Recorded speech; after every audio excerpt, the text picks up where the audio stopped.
Today I'm going to be teaching you how to beat Borderlands 2. Step 1. You're gonna want to buy Borderlands 2. You'd be surprised how hard it is to beat the game if you don't complete this step first. You could borrow the game from someone else who did buy it, but then they might ask for it back before you finished, and then you have to give it back.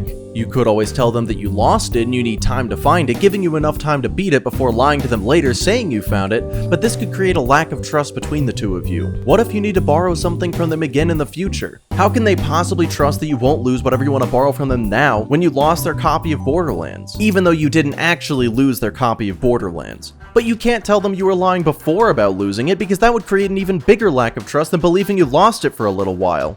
Now you've roped yourself into a lose-lose situation. Do you have your friend believe that you're irresponsible, or that you lied to them, took advantage of them in their time of need?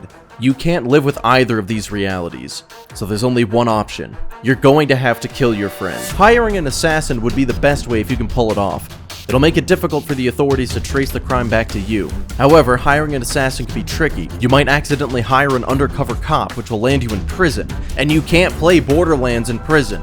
Also, if you have the money to hire an assassin, you could just buy Borderlands. No, not an option. You're gonna have to do this yourself. But how? What's the best way to do it? A gun? A knife? Poison? A gun's gonna be too loud and will attract unwanted attention. A knife is too messy and will leave behind way too much evidence. And if your friend rolls well on their Constitution saving throw, they might not die from the poison.